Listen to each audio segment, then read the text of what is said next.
Hi everyone, and thank you for joining me today. I will be creating 5 cards showcasing all the products from my latest release with Spellbinders. You can get everything as a bundle in a kit, but you can definitely choose your favorites and get them individually. So the star of the show is the Whimsical houses. It comes with 4 different houses with wonky and funky shapes, and you can interchange the roofs and the doors to create your very own unique houses. Now for the first card I will be playing with many of the houses, and I am going for a Whimsical Village. I want my village to be super colorful, that's why I chose all these colors, and you can go with any color combination that you like or even monochromatic. Another way to go is to use pattern paper, which is going to make the process really quick and simple, and at the same time it can introduce way more patterns and designs on your village. For these cards, however, I will be using Distress Oxide inks. I absolutely love how easy they are to blend, and I will be using more than one colors for each one of the houses so that I can add some dimension with lighter and darker areas. And you can see here how I mix orange with reds. For each one of the houses I will be inking it up a little bit differently, and this is going to give a more whimsical and colorful look on my finished village.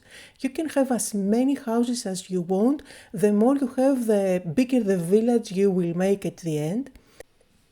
And for every one of the houses there is a die that gives you the outline, so you can cut out the backing for the houses. This is going to be very helpful later on when you want to attach the windows.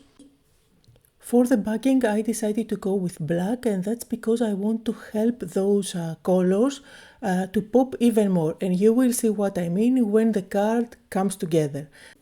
In the die set you will find windows, and they are connected in one die, so it is easily to tell which windows go to are set for each house.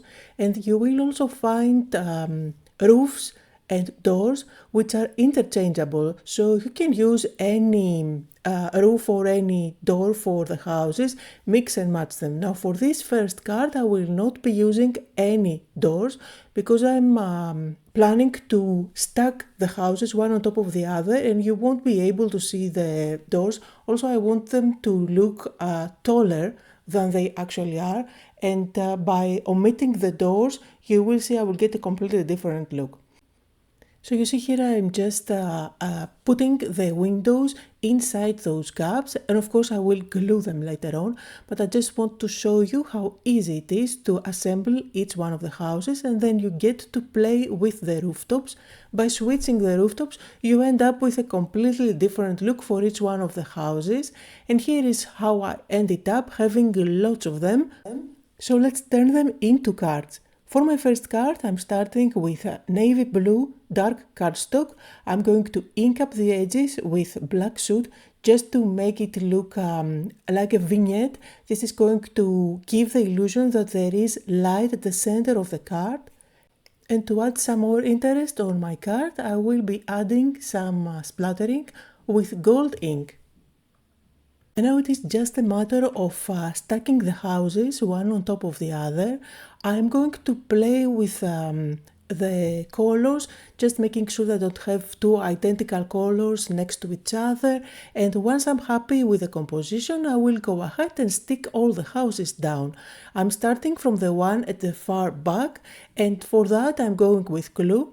For some of the houses I will use glue, for others I will use foam squares to pop them up, but you can make it as dimensional as you like depending on the amount of foam tape and layers you add. So here is the finished look. Absolutely love it. Now I'm going to finish it off by using the moon from the Village Companion set. I just cut that out from white cardstock again, and I'm inking it up using the same shades of yellow that I used for the houses, so everything is kind of coherent. And for the sentiments I did use the sentiment stamp set, which is also from the same collection. And you can see here some close-up photos. All the houses for today's cards were made using the exact same techniques of inking, and for this card I'm going to combine the houses with the whimsical blooms. Now these are big stems and funky flowers that you can combine with the houses to make them look like miniatures, just because those stems are so large. But you can definitely use the flowers on their own, and I will show you an example on today's video as well. Now this die set with the flowers was specifically designed so that you can mix and match them. You see here, for example, I put together one flower, but there are so many different ways that you can use those circles to create your very own flower, and you will find many different shapes that you can combine with the different stems included in the kit. So here I'm just showing you one way to put it together. And since I am going for a set of cards today, I am staying in the same color palette for the houses and the flowers, so I didn't bring in any new ink pads. This way I don't end up with a very busy colorful card. I'm staying in the same color palette. Now I am going to use the 3 houses, and at the back I'm just going to tuck behind those 2 flowers, and you can definitely add even more if you like. I'm even thinking that I want to create one where I have the flowers coming out of the chimney. That would make a fun card. Now I do want extra leaves, so you see I cut out some of them from the stems. And for this card I used the fence as well. The fence comes with the houses in the same die set. I'm going to tuck behind the house some of the extra leaves. I did one of the sentiments and my card is ready. For the next card I'm going to use just one house with many flowers, just so you can see a different option of putting things together. Again, same color palette, I'm putting together another design of the flowers, and you can definitely go monochromatic with those 2 pieces for this flower. I decided to go really colorful, but you see I didn't introduce new colors. I'm using again the same oranges and blues that I used for the houses. So again, a dark navy blue background, since this is a set of cards, and at the back I'm going to tuck my flowers. Now with this card I'm introducing also a pet. You see I do have a little cat there, and this cat comes from the companions die set. So this is where you will find a cat, a dog, the star, the moon. We did use the moon in the first card with the houses, as well as clouds and more that you will see in a bit. I will be using those as well.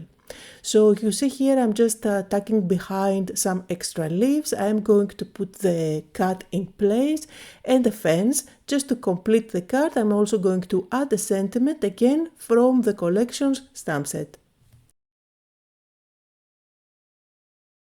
Now since we did make a card with a cat, let's make a card with a dog, and I'm using even more dies from the companions set, so I will be using the sun as you can see here, as well as the clouds. Now this is the design of the flowers that I will be using in this card, so I can showcase it and you can see how it looks. And then let's build the card. I have a ground for this one, and that's just a little part of a circle die. I just used one from my stash and I inked it up with greens.